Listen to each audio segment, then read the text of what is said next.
Okay, so it's Cat Stanley Space Demon coming at you again, and today I want to talk about the time Gene Simmons almost reunited the Beatles. Now, the murder of John Lennon on December 8th, 1980 by Mark David Chapman ended any hopes that the original Fab Four, the Beatles, would ever reunite. Of course, the three surviving members would reunite to record two new studio tracks in 1995 for the Beatles Anthology Collection. The new songs, Free as a Bird and Real Love, were based on demo tapes that Lennon had recorded after the band's breakup in 1970. Produced by ELO's Jeff Lynne, the tracks would feature overdubbed vocals and instrumentation by the surviving band members, Paul McCartney, Ringo Starr, and George Harrison. A leftover unfinished track from those sessions, another Lennon demo called Now and Then, which featured guitar overdubs by Harrison, would get a similar treatment and release by the surviving members Paul McCartney and Ringo Starr in 2023. Now, in terms of live performances, the band's last paid performance as a quartet took place on August 29th, 1966 at Candlestick Park in San Francisco. Of course, the band would perform live again for the last time atop the roof of the Apple Corps headquarters on Savile Row in London on January 30th, 1969 during these sessions for the Let It Be album. Footage of that performance would be used in the 1970 documentary of the same name, as well as Peter Jackson's 2021 docuseries, The Beatles Get Back. Now, the band may have come close to reuniting for a performance on Saturday Night Live in 1976. In what was conceived as basically just a comedy sketch, SNL producer Lorne Michaels appeared on camera offering the Fab Four a cool $3,000 to reunite for a three-song performance on the show. He told the band that they could split the money however they wanted to.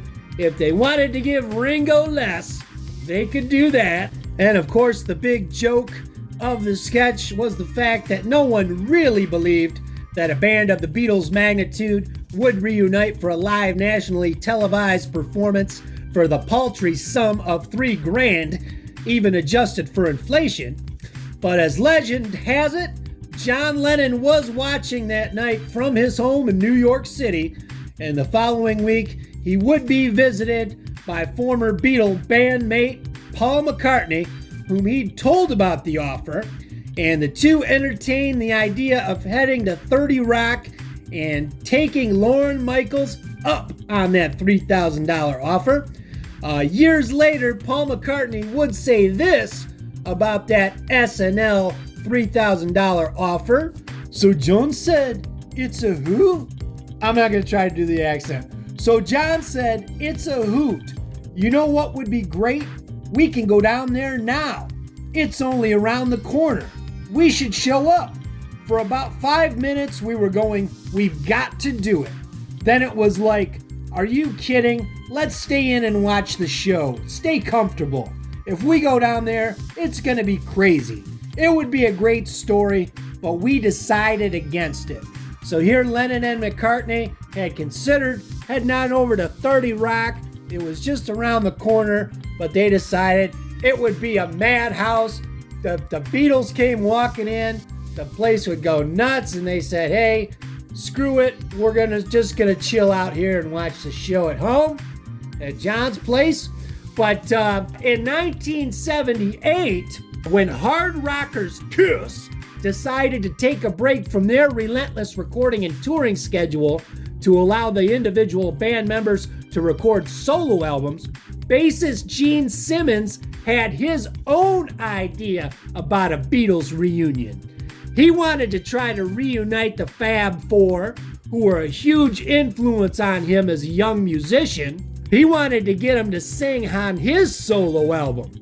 He'd already recruited folk singer Janis Ian, Helen Reddy, of I Am Woman fame, singer-songwriter Bob Seger, Aerosmith's Joe Perry, among other big-name guests to appear on the record. But Gene had said this about the solo album in 2003. I had the strangest collection of people appear on the record, but actually more people agreed to appear on the record than actually appeared due to lack of time. People from John Lennon to David Bowie to Jerry Lee Lewis agreed to appear on the record, but time limitation limited them. I never actually spoke with Paul McCartney, but word got back that he was interested and wanted to be on the album. The album had been done, but I left a little time, 10 days, to record the guest spots. So the people that wound up on it were the people that had the time. I never heard from John Lennon personally, only through his secretary. Everybody was all over the country. It's difficult to get anybody down, but she said he wanted to do it. So here Gene's saying that he had Paul McCartney and John Lennon locked in to sing on that solo album. Now here's what Sean Delaney, the album producer of Gene's solo album, had to say. He said, "We actually almost had the Beatles reunited on the album. They were smart because we would have flat out lied to them. If we had the Beatles on there, we would have worked that until the cows came home 3 or 4 times." Gene was making calls. It was a yes from John, Paul, and George. The person who threw the wrench in was Ringo. I was going to have them sing on Mr. Make Believe, Always Near You / Nowhere to Hide, all the ones that sounded Beatle-y. We almost had them and Ringo said no. They said we might do it if you don't tell anyone. We did it and we went, of course we won't. The album would have went Gene Simmons and the Beatles. So here's Sean Delaney saying they had John, Paul, and George, and it was Ringo, of all people, who threw a monkey wrench in the Beatles reunion for Gene Simmons' solo record. Can you imagine that? What the hell was Ringo up to? I know he had his solo career, so you say you got the blues and you want to sing the blues and you know it don't come easy, but Ringo, come on, man.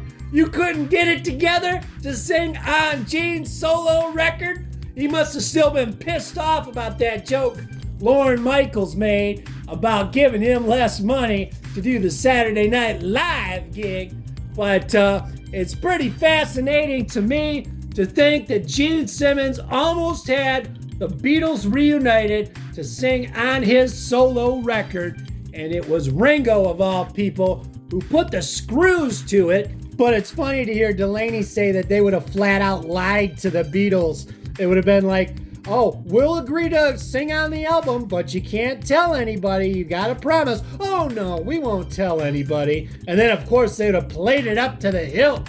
Oh, yeah, Gene Simmons got the Beatles on his album. I can see probably the album cover would have been like the Meet the Beatles cover, and then with Gene's head added to the Fab Four. He would have been like the 5th Beatle. That would have been the album cover for Gene's solo album, had they gotten the Beatles to agree to sing on it under the condition that, oh, don't tell anybody. Oh, no, we won't tell anybody. And, of course, they would have played it up to the hilt. And I guess Gene went on, since he didn't end up getting any of the Beatles onto his record. He claims that he had McCartney and Lennon, but they just didn't end up weren't able to find the time to do it. Wanted to, didn't have the time. So what Gene ended up doing, he got what he thought was the next best thing.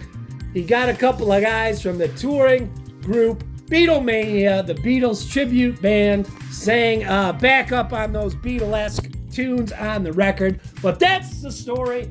Gene Simmons almost reunited the Fab Four back in 1978 for his solo record, and it was goddamn Ringo who put the screws to it. Come on, man. That's the video. I hope you dug it, and we'll see you next time. Here.